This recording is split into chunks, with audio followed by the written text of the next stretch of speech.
I'm gonna be honest with you. When I first saw activity on the official Miranda Sings TikTok after years of silence, I blinked twice and thought my algorithm was playing tricks on me. Because like a lot of people, I genuinely believed that era had quietly closed for good. And yet, here we are, with a subtle post that doesn't even show Colleen in character, but somehow manages to speak louder than any dramatic announcement ever could, which immediately raised the biggest question of all. Was this an accident, or was it the opening move of something far more calculated? Because timing matters and context matters, and when you zoom out and connect the dots, the pattern starts to feel intentional rather than random, especially when you remember her appearance on Raven Simone's podcast not that long ago, an interview where every sentence felt carefully measured, every pause felt deliberate, and every vague answer felt like someone testing the temperature of the room rather than diving straight into it. And I remember watching that episode thinking, this doesn't feel like closure, this feels like reconnaissance, because she didn't come in with grand declarations, she came in with uncertainty, reflection, and a kind of cautious tone that suggested she's fully aware that public perception is still complicated. And when she was asked about future projects and gently sidestepped specifics, it didn't feel like there was nothing there, it felt like there was too much there to share yet, which is exactly why that TikTok post landed the way it did, because suddenly the silence wasn't silence anymore, it was strategy. And that's where things get fascinating, because while the public reaction to her podcast appearance skewed critical in many corners of the internet, what we're seeing now suggests she's not retreating, she's recalibrating, and there's a big difference between the two. And you can feel that shift in the small signals coming not just from her, but from her family as well. Like when her brother posted a video featuring Miranda impressions that instantly caught the attention of longtime viewers who know exactly how loaded that kind of reference is, because families don't casually revive inside jokes from major chapters of a career without being aware of the message it sends. And when you add that on top of the TikTok activity, it begins to resemble a slow reintroduction rather than coincidence, almost like testing the waters drop by drop instead of diving in all at once. And the comments online reflect exactly how divided people are about that possibility, because you've got one side saying they never expected to see Miranda again, another side saying they don't want to see Miranda again, and a quieter side that's just watching closely, curious to see what happens next. And I'll admit, I'm somewhere in that last group, not because I'm rooting for a comeback or rooting against one, but because from a media perspective, this is genuinely one of the most interesting slow-burn re-entries I've seen in a while, especially when you factor in Colleen's own words on that podcast, where she spoke about Miranda in the past tense and acknowledged complicated feelings about some of the content tied to that character, which made many people understandably assume that chapter was permanently closed. So when new hints start appearing, it naturally creates confusion. And then comes the bigger, more uncomfortable question that nobody seems to have a clear answer to. If Miranda does return, who is it even for? Because the idea that the character was never intended for younger viewers is something Colleen has said, but the reality is more nuanced, and I think we can be honest about that without being unfair, because even if the original intention wasn't to attract younger audiences, the content evolved in ways that clearly aligned with trends, topics, and titles that appealed to younger viewers, from references to trending creators to formats that mirrored what kids and teens were already watching. And that's not an accusation, that's an observation of how online platforms work. Creators follow engagement, engagement shapes audience, and audience shapes brand. So when people now ask who the audience would be for a Miranda revival,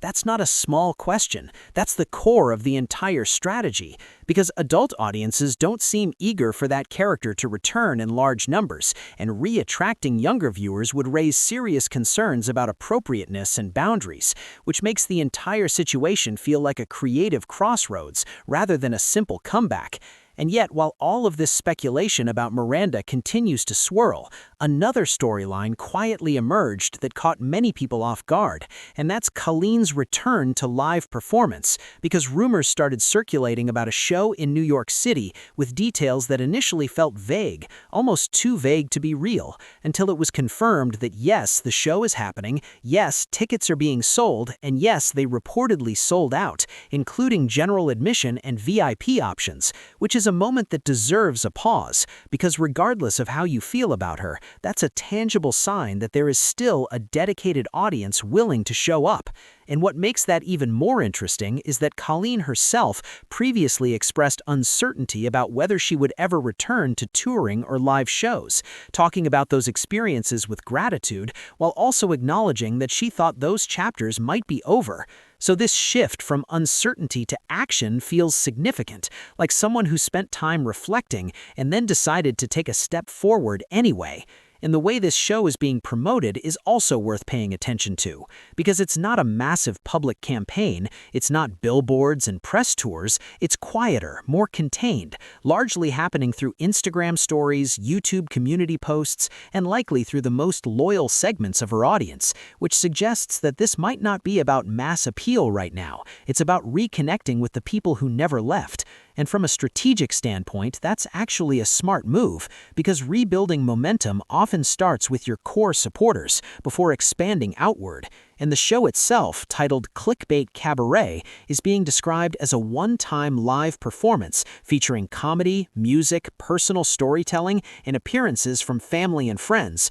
which on paper sounds like a blend of everything she's built her career around. And the description leans heavily on her professional history, Broadway experience, Netflix projects, global touring, a large following, all of it framing this event as the work of an established performer rather than someone trying to start over from scratch. And then there's the added layer that all proceeds are reportedly being donated to support childhood illness research, which complicates the public reaction even further, because now you're not just reacting to a show, you're reacting to the intention behind it, and that tends to soften some perspectives while hardening others, because people bring their own values into how they interpret those choices. And while the show itself hasn't been officially linked to Miranda in any confirmed way, the question still lingers in the background. If Miranda does return, will the character appear in any form? Because if the answer is yes, that changes the narrative entirely. And if the answer is no, then maybe this is about redefining her public presence rather than resurrecting her most famous persona. And even the logistics of the show added to the confusion for a moment, when some fans reported that venue staff initially seemed unsure about ticket information, leading to brief speculation that the event might not even be real, only for that later to be clarified as a technical issue with the ticket link, which again reinforces how many moving parts there are in this story, because every small hiccup becomes part of the narrative when the spotlight is already so intense. And then you have the social media changes on the Miranda Sings account itself, unfollowing all other accounts, updating the bio to read "very famous," subtle but symbolic shifts that don't happen by accident in this industry, because social media pages are not just profiles, they're branding tools, and every update is a message, whether explicit or implied. And when you combine the TikTok activity, the bio change, the unfollowing, the family references, the live show, the podcast appearance, what you get is not a random collection of moments, but a pattern of gradual re-emergence. And I think that's why this story is so compelling, because it's not a dramatic overnight return, it's a slow, careful reintroduction that leaves just enough ambiguity to keep everyone watching closely. And from my perspective, that ambiguity is intentional, because uncertainty creates conversation, conversation creates attention, and attention is the currency of online relevance. And I want to be clear that I don't see this as a simple story of redemption or rejection. I see it as a case study on how complicated modern public perception has become, because audiences are more vocal than ever, creators are scrutinized than ever, and every move is interpreted through layers of past context, current emotion, and future expectation, which makes every decision feel heavier than it might have 10 years ago. And what stands out to me most is that Colleen seems fully aware of that weight, because nothing about this feels impulsive. It feels measured, cautious, and deliberate, and whether that ultimately works in her favor or not remains to be seen, but it does suggest that she's approaching this next chapter with far more awareness than blind optimism. And maybe that's why this moment feels less like a comeback tour and more like a long-form conversation with the public, unfolding in real time across platforms, posts, appearances, and subtle shifts. And the biggest reason this story continues to hold attention is because there's no clear ending yet. No official announcement saying Miranda is back, no official statement saying Miranda is done forever, no grand reveal about future plans, just pieces of a puzzle being placed slowly on the table. And as someone watching this unfold, I find that uncertainty oddly refreshing in a digital world that usually thrives on instant overexposure. Because instead of being told what to think, we're being invited to observe, interpret, and decide for ourselves. And that's why I keep coming back to the central question that still hasn't been answered. What is the end game here? Is this about reviving a character, redefining a career, reconnecting with a loyal audience, or simply finding a sustainable way forward after a turbulent chapter? Because depending on which of those is true, everything we're seeing right now takes on a different meaning. And until we get clarity, every new post, every subtle update, every small appearance will continue to feel like a breadcrumb leading somewhere. And that's why people are watching more closely than ever, not because the story is loud, but because